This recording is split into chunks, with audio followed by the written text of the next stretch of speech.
All right, welcome to The Creative Imposter. We are streaming live today with the fabulous Isabelle Rizo, someone who is no stranger to no stranger to the creative imposter. Why was that such a mouthful to say? But it's been a while since we've connected here on the podcast.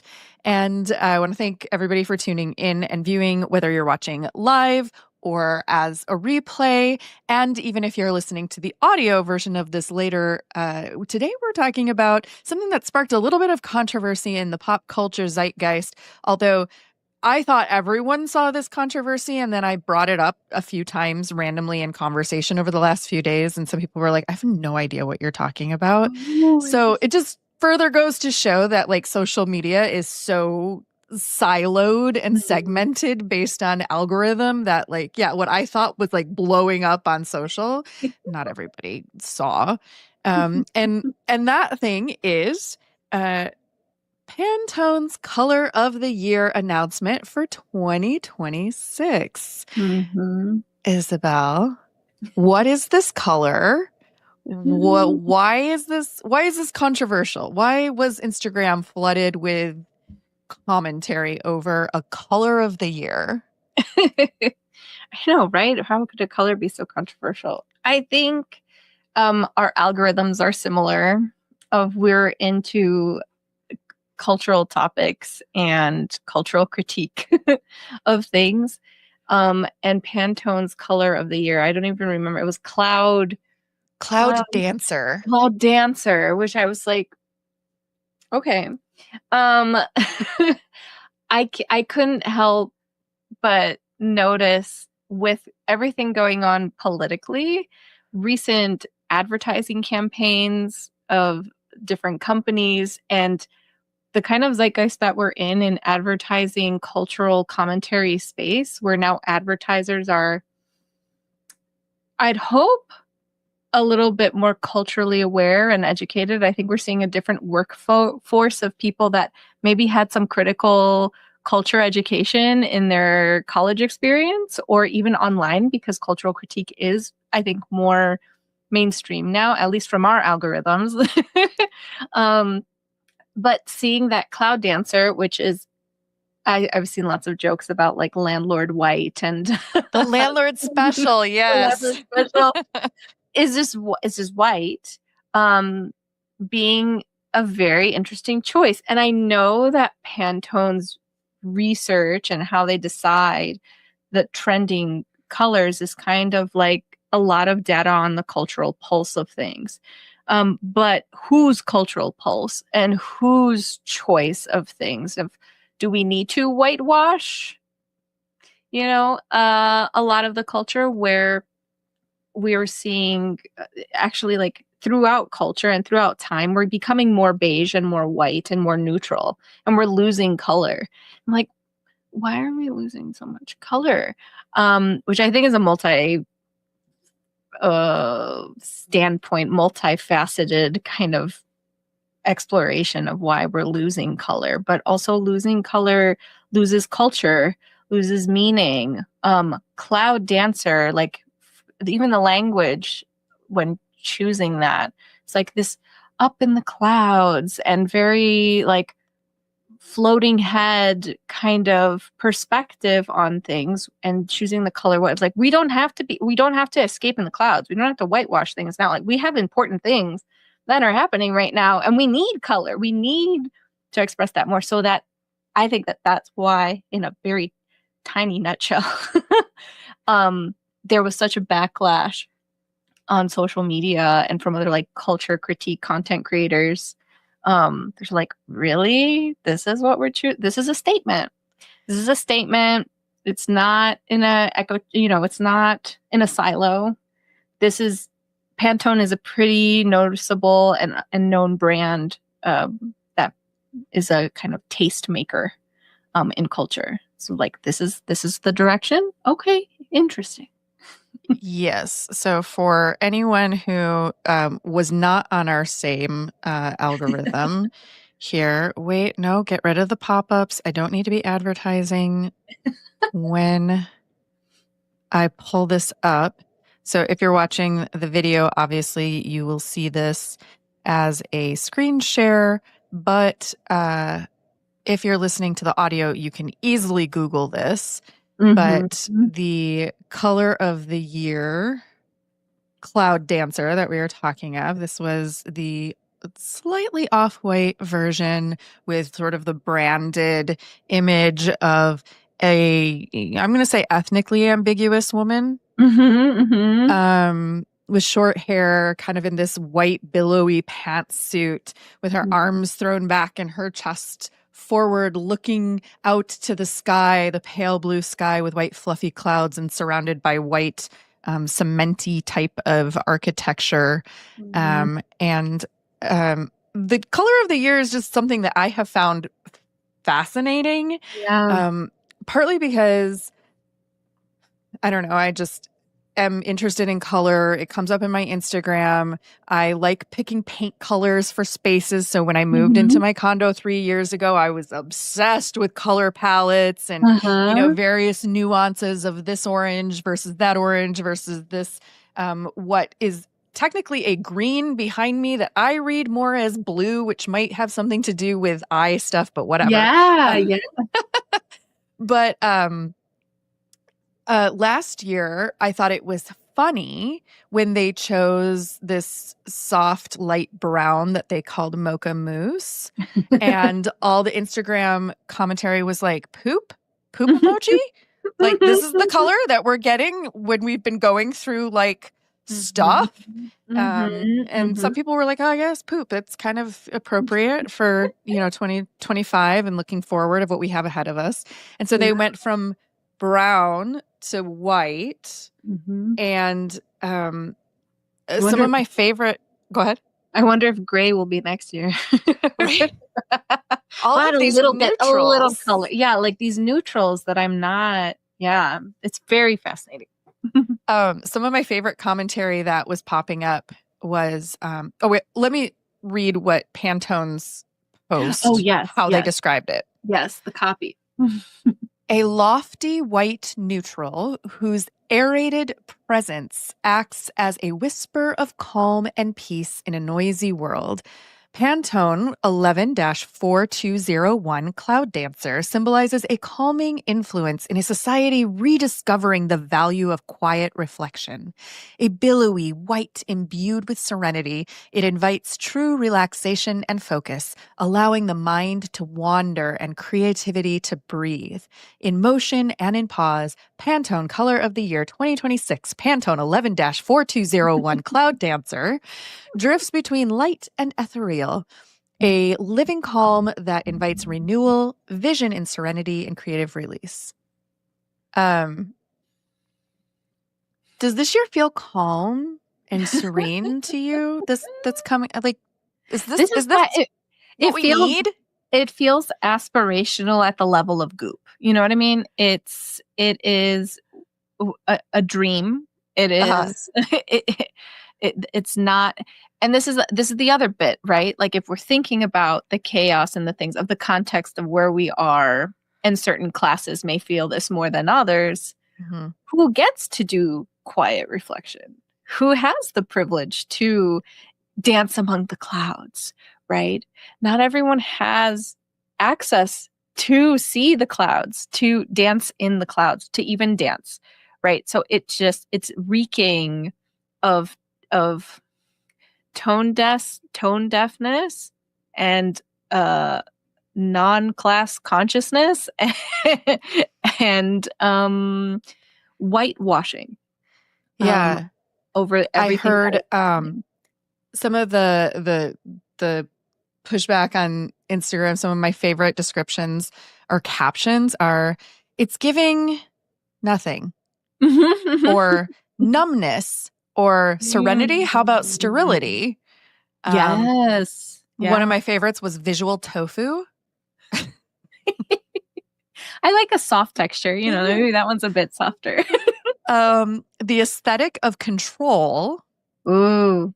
And somebody says, oh, the racists aren't even pretending anymore. And they Mm. talked of, it's not just like the way that we perceive the meaning of white um in terms of race, but also I was reading up a little bit on like the history of, because the Pantone color of the year isn't just about paint. That's the way I think of it, is like paint colors, or Right. graphic design colors and trends.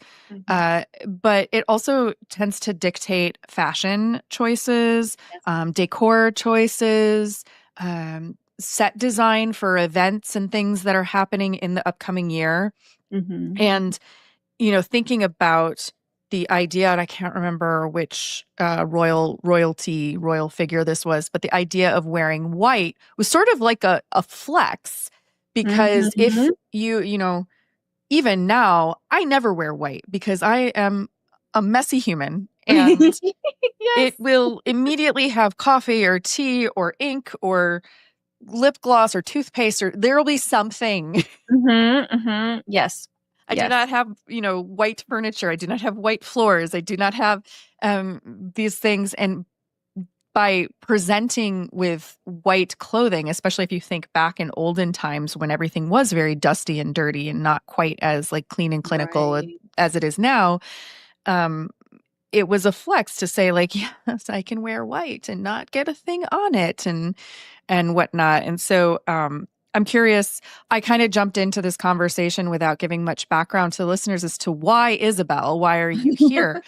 But from your perspective, which you've kind of traversed many different roles, from technology to Mhm. um, tarot and witchcraft and woo woo spaces, to Mhm. cultural identity and heritage, to visual art, to now your professional iteration as, according to your website, medical art psychotherapist and ethnographer, which is very fancy.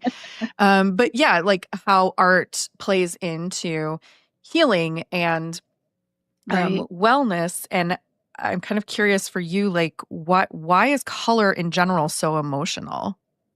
Yeah, I think this is the other thing. I'm thinking of there's even certain cultures that wearing white was symbolic of death, you know? Yeah. Like it's so culturally based, and Pantone being an American company and what's going on in America now is just so interesting. And I love that you mentioned like you're curating colors for your condo, and green being like, oh, this really great color, this green blue kind of situation. The way our eyes evolved, green was the first, green and blue were the first kind of comfort colors. And if you're doing research in like graphic design and technology and like user experience, you're also the most for Western culture and eyes, like blue is the color of trust, you Mm. know, and they've done research on this for this particular culture. So that Pantone in a Western culture chooses white is just like you can't not know what you did. You know what I mean? Like, you know, and I think being working in all the different facets that I've worked in, it's so culturally based, like where each person kind of carries their own culture with them, right? From their family culture to their internal dialogues with themselves, to then what they're interfacing with online and digital culture online and what they're taking in. Like we're on the same algorithm, not everybody else was. So what is that doing to our perceptions of culture? What Mhm. are we seeing with colors that grab our attention versus not? Different ways we understand color growing up and what that means may be very different to another person. But if you're looking from like a maybe more global perspective on white as a color and what that symbolizes, but then you break it down a little bit more into like Western culture and what white means in Western culture, um, to make that choice in a not aware way is kind of like we're all a little smarter than y'all think, you know? It's just at least the people that have been working towards, I know we run in similar circles of we love multiculturalism. Yeah. We love the opportunity that multiple cultures, multiple languages, and multiple aesthetics can create together. And I'm all about syncretic thinking, like things that should be opposite actually coming together, like rituals and using different colors for those rituals. What somebody's, when I'm working with a patient or in a class and somebody develops their own symbols and their language and like their internal dial-up from the colors that mean something to them, that is so personal, but it is also influenced by the environment that you're in, Hmm. right? So seeing the Pantone color, and then I also was seeing a lot of memes of people in response to Pantone saying like, no, we're choosing phthalo green, which I am a fan of. And I was like, yes, phthalo green. And it's like the people coming together to decide on a color and saying, we are wanting this, we're wanting nourishment and community, we're wanting to see more green spaces. We don't want like sterility. Like we already have so much sterility is embedded in like Western frameworks. And this is coming from somebody that works in a hospital. And I'm a fan of the medical system. I'm a fan of a lot of things in Western frameworks, but it's when it swings so much in the other direction that then we start getting problems. And it's like, we don't want to put white in, like what happened to all this, the rest of the culture and the norms and the language and the joy that's here. Like white, sure, it could mean possibility. Like I love a blank canvas, but who decided a canvas should be white and not black, you know, Hmm. or gray? Or, it's like if we bring out pastel paper, we can maybe have even blue tones in there, So it's like Hmm. this, like who was the deciding person that this blank space means blank space, you know? Yeah. And then I also wonder, given that one of the dictionaries, I know each of the big dictionary companies chose their own word of the year for 2026, and it was different, like from each one. But one of them chose, was it Merriam-Webster that chose rage bait as the Did they? 2026 word of the year? Oh, let's put side by side Pantone Cloud Dancer and then Merriam-Webster's Rage Bait. Were they in Yeah, I cahoots? think, I hold on. mean, Oxford. It was Oxford who Oxford. chose it for 2025. Yes, the word of the year by Oxford was rage bait. Um, and so, you know, it's like it is an intentional choice. Is there a part of that decision that is like, oh, this is gonna be controversial. Like this is going Right. to get attention. I mean, I think like 2 years ago it was some like benign color of peach. It was Mm-hmm. like peach fizz or something like that. And I was like, not a fan. This is reminding me of like, I don't know, like the early 90s or something, late 80s, early 90s. Yeah. But I didn't feel upset about it. I wasn't Right, upset right. about peach, This is, you and know? then this is, I think you bring up a really important point here too, because of what I was alluding to previously about like advertisers, like it's a different generation of advertisers going into advertising. So they're a bit more savvy about how social media works. And were there maybe some really smart, interns or some advertisers that Yeah. were like, this will get heads turning and people talking more because Mhm. we do see the trend of rage bait, and that's what works in social media, like rage bait versus nuance, because like McLuhan medium is the message. It's like we're in sound bites. Yeah. That's what will get people talking about Pantone. Like, was that intentional? And it's making us have a discussion about this now on your podcast, right? Yeah.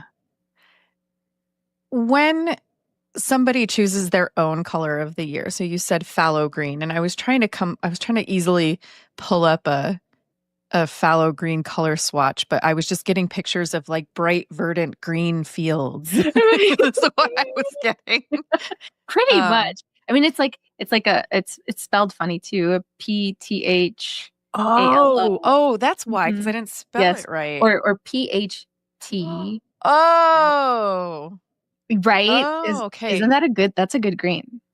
Yeah, that's much deeper than I was expecting. So Hmm. I'll pull Hmm. up our this one. Yeah. Hmm. Thallow. Yeah. Yeah. I Fallow. was not spelling that correctly, certainly not. Um, so that one, it has like depth, like you said, it has nuance, it has vibrancy. Um, Mm-hmm. Mm-hmm. and then I saw somebody sort of comically choosing dumpster fire orange, which I think is Yes. a name that they made up. I don't think it's a real, Uh-huh. I'm not sure. Uh-huh. But there was also some kind of like purple, like deep violet purple color that was like named like anarchic venom or something like Oh, that. Um, and so people are kind of like revolting against this Pantone and finding these really deep, rich, yeah. vibrant Yeah. colors and saying like, isn't this like coming out of all of the hardships of the Mhm. past couple of years? Like, don't we deserve a color like this to like Some jewel the tones? reset is not neutral. The reset is like give us something hopeful and vibrant to look for. Yeah. Yeah. I don't want to dance on the clouds in more sterile technology. As a biased person that loves technology, I also like we swung the other way. Can we bring in some jewel tones? Can we put our feet in the grass? Can we find some nice little purple violets? Can we find, like I don't know, even a brown? We could talk about it like an oak tree, something that's more textural versus yeah, this sterile reset, which even like that language I'm just so mindful of. It's like what are we resetting? What are we starting? We What have is so much richness already available to us. What are we resetting? Yeah, what's default? What's like, Uh-huh. back to basic, blank slate, blank canvas. Um, yeah, Yeah. it's almost like I don't think we can go back to that. Can we? And to your point, like whose canvas? Mhm. Mhm. I'm thinking about for you, you were talking about when you're working with patients. Can you talk a little bit about the work that you're doing right now as an art psychotherapist? Yeah. So I'm in the hospital setting, so it's a little bit funny. It's like delivery service for art therapy. Like we'll go into patients' rooms, of course, like we'll see, if there's a need and things like that. And then in a space that is very sterile, what do you have a lot of choice over? A lot Mm, of the responses that or like interventions I use is like what kind of choice can we give, right? Like therapeutic choice in a space where there isn't maybe a lot of choice. Um, and it's art material, it's art colors, it's different mediums and different things like that. Um, and while we're art making, sometimes we're quiet and we're non-verbally processing being in the hospital with a brand new diagnosis or something very serious. To like, oh, I'm a regular and I'm dealing with chronic illness. And okay, here is a familiar face, and we can not talk about medicine or mm, like here palpating me, but we can talk about like the emotional experience and the inner experience of being here and how can we positively cope through something that is sterile but emotionally so not sterile, right? So I have my little art cart with me. And I have my 5 different floors in the hospital that I go through, and I see different patients from all ages, from like 4 all the way to, I mean, it's interesting, sometimes all the way up to 25, mm. different ages and all different like high needs, crisis, mental health supports.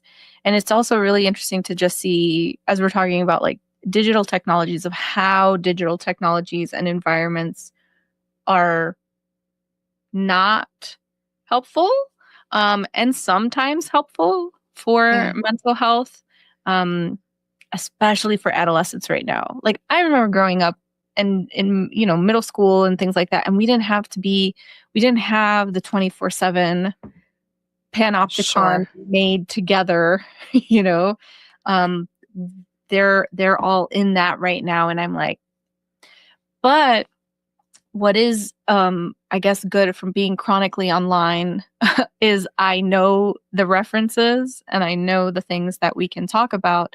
And I'm like, oh, this subculture that you're a part of online, or oh, this meme or things like that. We can talk about things in a very different way. And then we can also use the art to process things in a different nonverbal way. Because usually, and this is why I think I was so excited when you reached out to be like, let's talk about Pantone. Pantone and color is a nonverbal form of communication. Yeah. And nonverbal forms of communication can give you so much more information than you telling me something.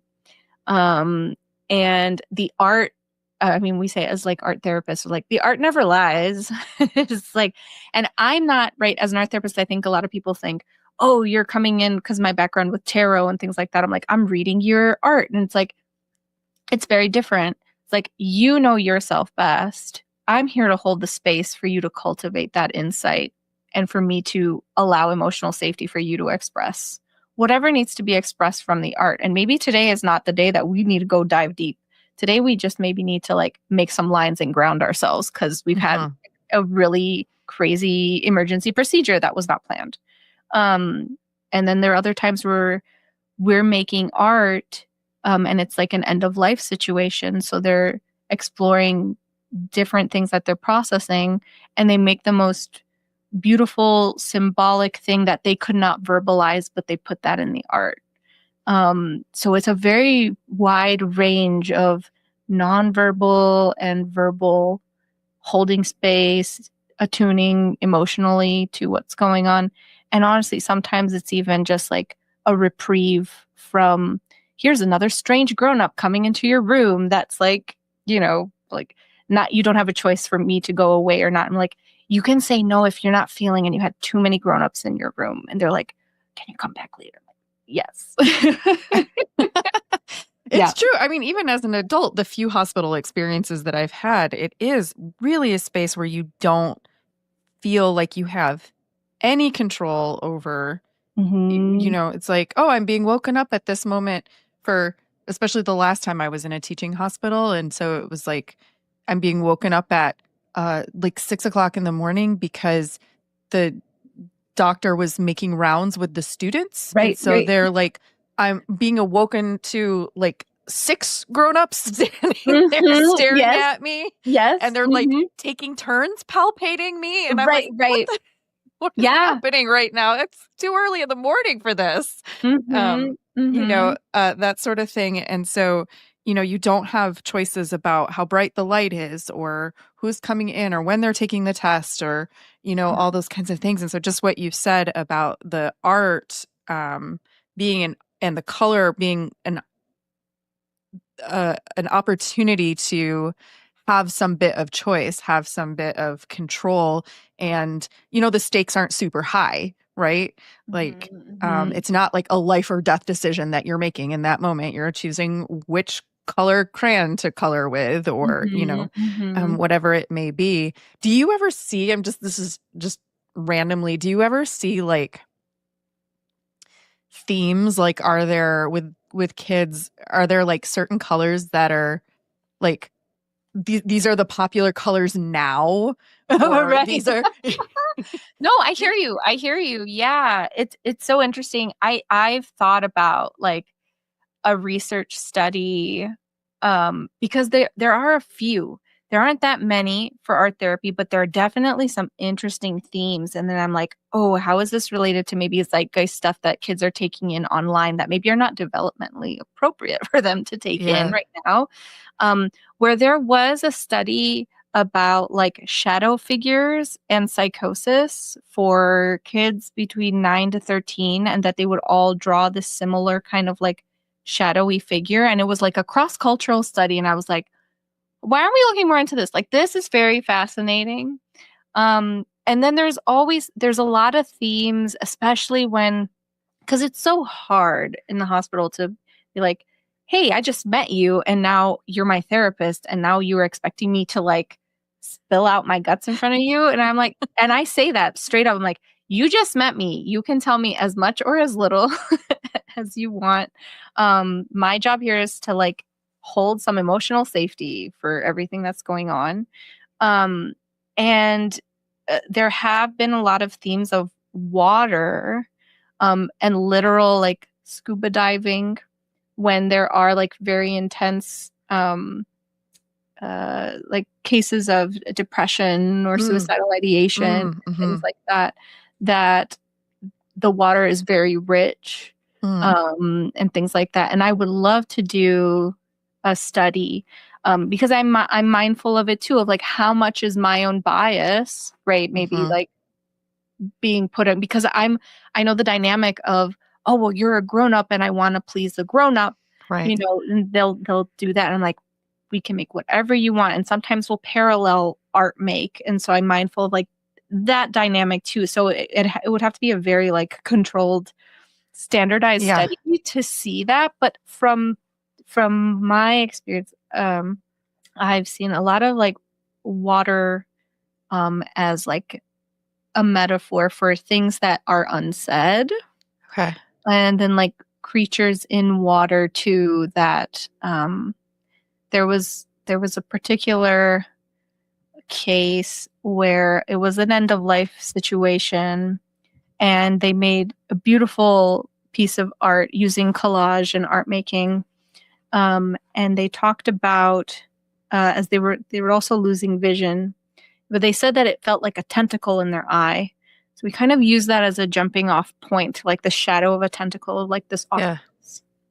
And we like to do also, like a body map, so a figure of a person. We like, oh, where, like if we're dealing with chronic pain and things like that, like is there a color or something that represents that?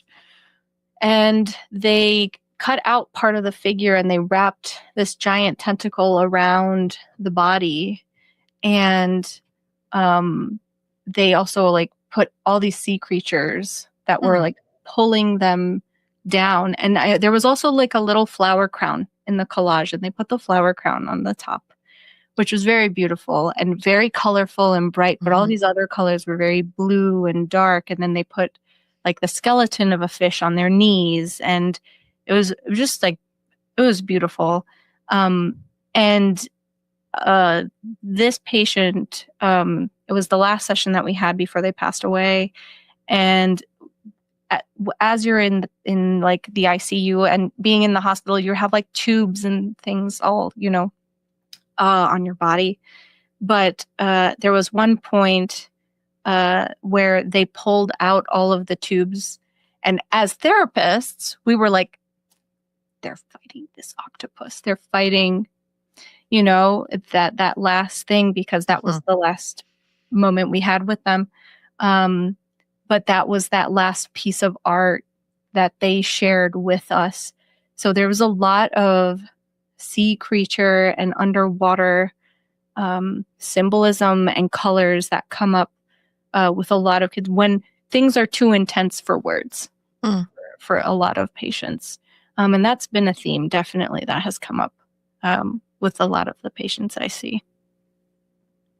Do you think from either from your experiences or from your studies or anything, how you kind of referenced like blue is often in marketing speak is like the language Mhm. of being trustworthy, and like greens and blues can be very calming and things like that. Mhm. Do you think that colors inherently carry emotional resonance Mm. on their own in and of themselves, or is it more cultural or personal? I think that's a really good question of, right, like environment versus genetics, Yeah. right? Yeah, like I've read because like my brand colors Yeah. are kind of like a blue that has kind of a medium blue that has some green in it. Well, you can see it if you're looking at the screen because that's what color our name tags are. That's my Yeah, yeah. that's my blue 1E97BF is the color code. Yeah. And then the accent color that I often use is sort of a very very bright orange, because I wanted it to have some energy to balance out that calm steadiness of the blue. And I hear like sometimes orange can be associated with creativity, um, Mm, mhm, and mhm. things like that. But I'm just wondering, like, is it the inherent nature of the color that creates meaning, or is it cultural context that creates meaning? I think it's both. But I also lean a little bit more on like evolutionary psychology, where it's like, you know, first thing that we're seeing is the blue out of the water and the sky, cloud dancer aside. Yeah. But then also we have the most receptors for green in our eyes. So Okay. I think there's definitely something to that, like physiologically with green. If you had a very bad experience with, I don't know, out in the field, or you had a really bad art teacher that said, oh, this green is this, and it's such a strong reaction that's locked Yeah. in, then probably gonna be like, green is the least relaxing color. And I Right. think, like, because I had, I'm an herbalist too. And a lot of people say, oh, for aromatherapy, like lavender is the relax. And it's like, yes, there are actually like really great studies on lavender. And also, what if something really bad happened with that person and they had lavender in the room, or a lavender allergy, or culturally that lavender meant something else, and actually this is the relaxing thing. So I think there's also like this connection with the limbic system, and then Mhm. especially smell, and that's why perfumery is a whole industry, right? Yeah. It can take you back to a certain memory right away, and I think this is why it's so interesting and why I think I'm going back to the Pantone of what is this universal white canvas? What is this universal reset? Not to like, and I'm all about collectivism, and also like every individual experience is so different Yeah. um, with that. There are, and that the only thing that I can find that is universal kind of is like physiologically, but even we have people that are colorblind, people with synesthesia, and how they perceive the world. And I think that including those perspectives is important. And again, personal experience for things. We love a standardized research, trial of aromatherapy, and I love lavender. Um, will we try it? Sure. Will we give informed consent around it and give some psychoeducation about? Absolutely. Hmm. But is advertising and is the narratives that are happening right now on social media, are those giving informed consent, or are they pushing a narrative of rage bait, you know, consciously, unconsciously, for everybody? Right. Yeah. So if we think of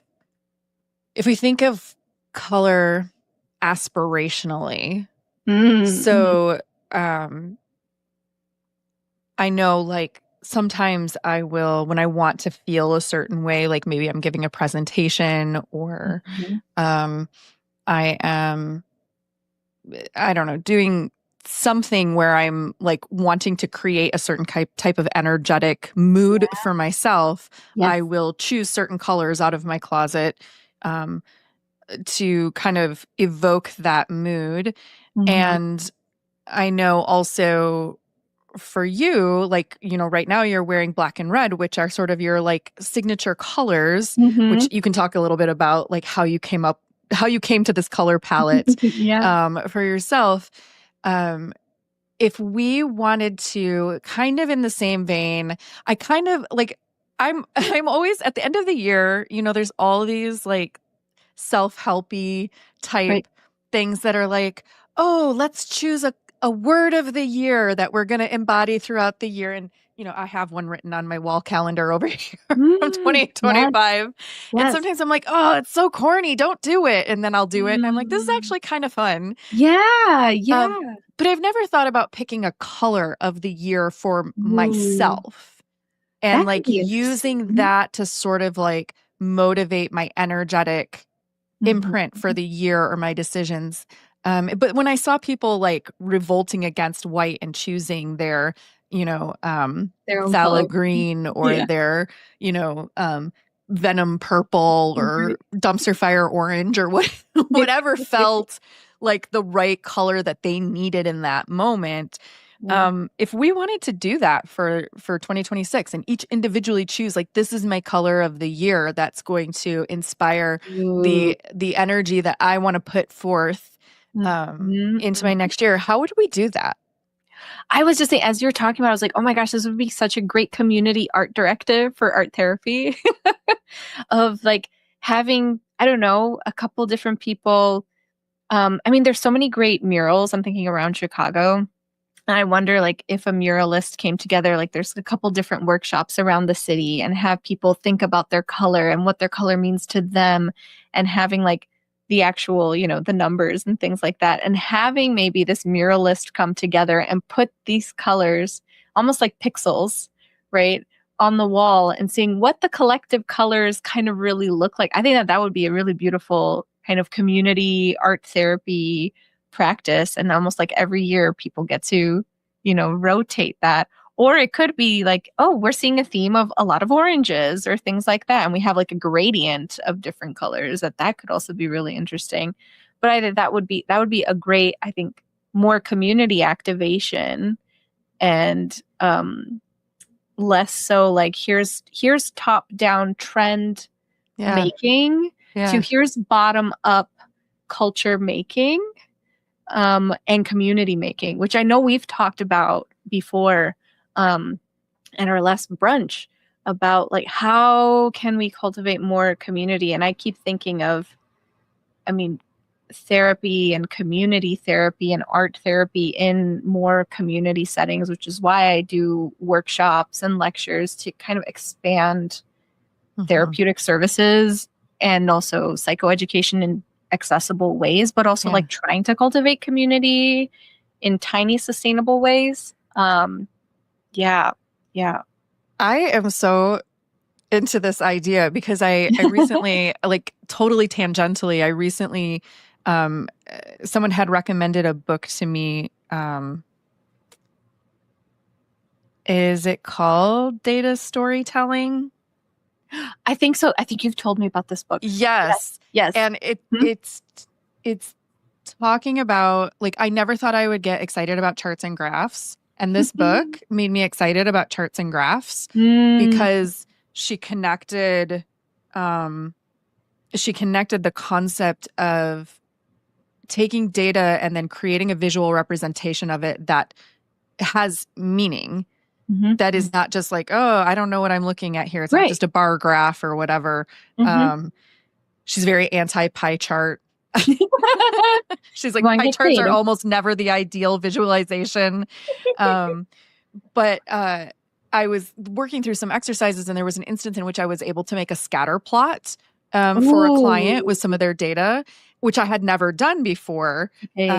And I was like, oh my God, as soon as I put this on a scatter plot, it was like something that seemed like random information suddenly made so much sense to me. I was so excited. I was like, oh my God, I cannot wait to Yeah. share this with my client. And I just was thinking of this idea of like having this visual representation of each person who's part of this community activation, choosing a color and kind of grouping them to Yeah. see like where are all the gradients of orange and blue, Yeah. and seeing like how that would change throughout.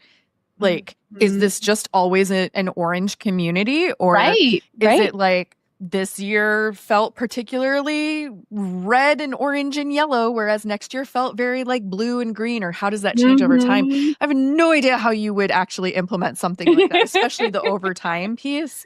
But I am so obsessed with this because I would be really curious to see not what does this, corporate marketing sort of Right. taste making Mhm. agency decide is the vibe for the community, but what does the community decide is the vibe Yeah, um yeah. collectively. I'm obsessed with this visual. No, I think this is something I've been thinking a lot because also like when I'm thinking of therapeutic interventions, and this is something I've known, but I didn't have language for it until I became a therapist, was top down processing versus bottom up processing. Yeah. And it's like, oh, okay, wait, there's literature on this.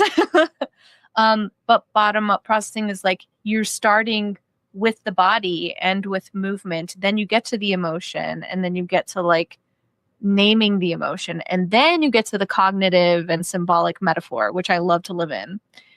And then, so I think we're in a very top down kind of processing society, and why I brought up like the taste making of like cognitive symbolic. But wait, you didn't let us feel anything, and you didn't give us instructions. And wait, what are we moving towards, and what are we sensorially feeling with white? You're not even feeling anything.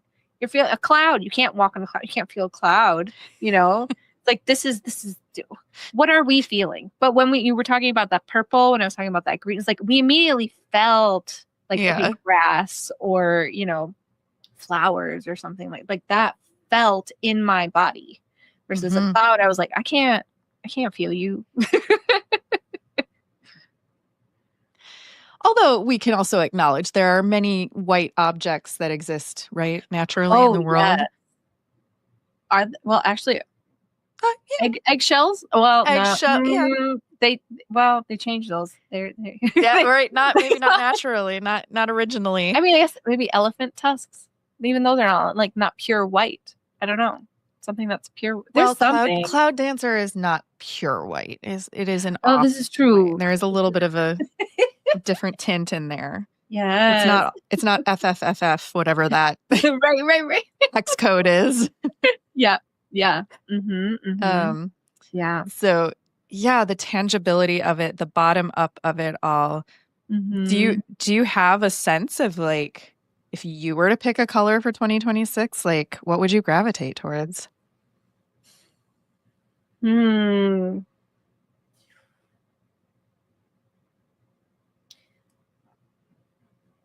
I don't know. I was thinking of like, oh, phthalo green, but then if I'm really feeling into it in my body, I'm feeling like a red, which is like I could be talking more about my stuff, what I'm going through, but but you know, yeah. I mean, and to kind of go back to what you were talking about with like choosing colors for wardrobe and things Hmm. like that. When I first started painting, my first painting ended up being black, white, and red for I don't know what reason. We're just intuitively making.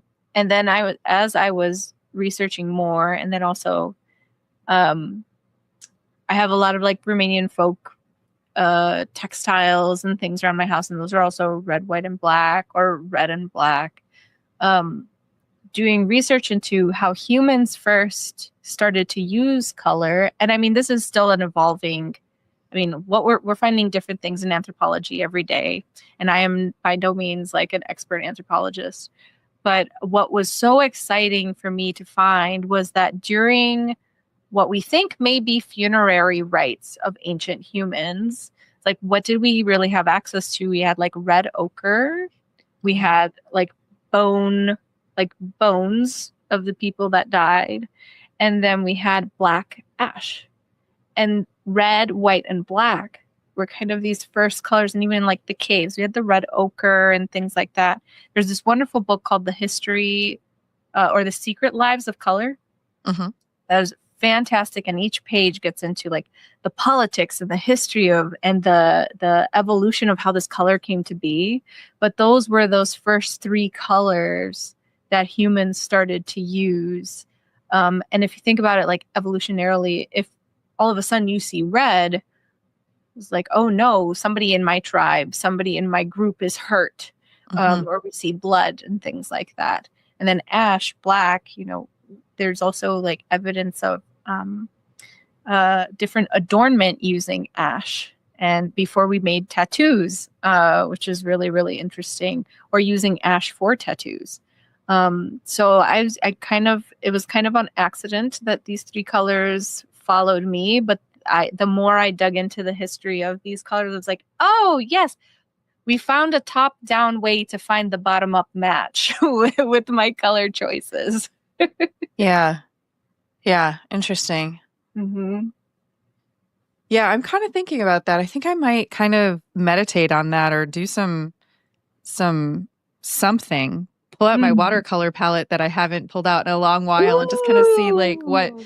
what colors pop up. And I was really digging that green, and I don't think it's that, but like the depth of it, it's almost like I Yes. really want something that's vibrant and has energy, but it's grounded. It's not like Yeah, yeah. And I energy think because I'm definitely not Mhm. feeling that, but I want something Right. that's like a little bit aspirational. Yeah. I think yes, that's why I'm drawn to that phthalo green because it feels powerful Yeah. and round, but also sensorially like Yeah. grounded. It's not like a verdant, bright thing. It's just like subdued, but it has a power to it, which is nice. So, for our audience, if you are watching this live or you are watching the replay, please comment whatever platform, and tell us, like, what are you thinking around if you were to choose a color for 2026 for yourself? What Mhm. might that be? How would you go about choosing that color? Or if you are listening to the audio of this, you can most certainly send me an email to Andrea@infusedlife.net or DM me on Instagram at The Creative Imposter, and just kind of give me your thoughts about what are we thinking color wise if we were to make our own Creative Imposter color Yeah. plot. What Yeah. what what might that look like for Mhm. 2026? I'd be really curious to hear what other people are feeling. Maybe you love the idea of Cloud Dancer and Maybe. the whiteness of it. I'm sorry, I'm trying to not be judgmental, but my face just now was really I know judgmental. we had the face with the subtitles. Yes. Yeah. Yeah. Um, white, I did hear some good arguments from designers who were like, Mm. white helps to make other colors pop. Yes. Mhm. Um, Mhm. so it's not an unused color in design, right? Like it Yeah. can have its benefits and sometimes it can play nicely with other things. And, Yeah. I have this beautiful color on my wall and all my trim is white and it definitely makes it pop in a certain way. So, Mhm. Mhm. Yeah. Yeah. I think I can't help but think of like outer space and the blackness of it all, the vastness of it, and then there's little pops of white and the yeah. reverseness of it. But that white does make it illuminates other things, which is interesting. Yeah. So maybe we're just illuminating, not The other colors. we're holding space for the other colors. Yeah. Yeah. Yeah. Perhaps. Okay. I like this conclusion. Mhm. Of course, I did pop it up on the screen earlier, but Isabelle's website is Isabelle Rizo. That's two L's, one Z. .com. And if you are listening to the audio of this after the fact, the link will be in the show notes and the episode description in your app. And Isabelle, is there anything that is coming to your mind right now that you wanted to share or that you feel like this conversation that popped up on our radars via social media has inspired for you that feels important to say? I think for anyone that may be interested more on brain things and art, I have this fantastic book that I've gifted it to lots of colleagues. So it's one of those books you have to buy again for yourself. But Your Brain on Art, How the Arts Transform Us, is a really, really good one. Who's the And author? Susan Maximin and Ivy Ross. And it's got a really cool multicolored cover. But for I think anybody that is curious on more like the neuroscience of how we respond to art making, not just like painting and coloring and sculpting, but also music and how important the arts are, I think is a really, really good one because it is hard to choose or say, is it our environment and the culture that has us with our preferences for different colors, or is there something like neurobiologically already in us that has us have our preferences? And I think it's a little bit of both. I love it. Yeah. I just realized I was like, oh, we didn't even get into the whole AI of it. Maybe for next time. Next time. That's something we do not have time to dig into in this moment. I know. Nor probably the energy, if I'm being honest. Yeah, that one's a whole walnut to crack. All right, awesome. Listeners, one more thing. This was sort of a departure from the series that we're working on right now, but after the new year, there will be more live streams of our series, When Your Art Becomes Your Job. And you can find that playlist that we have a couple of episodes already in this playlist at bit.ly/art versus job. That's art vs job. And we'll be having more conversations. That's probably something Isabelle and I could dig into again as well, since I think you've turned your art and your passion and your interests into your job more than once in this lifetime.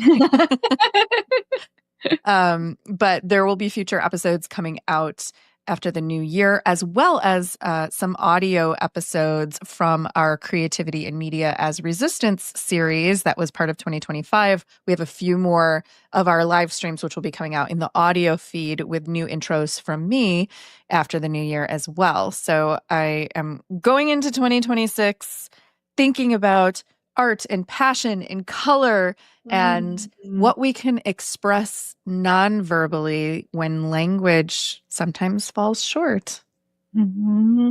Yeah. Awesome. Thank you, Isabelle. Thank you for having me. Bye, everybody.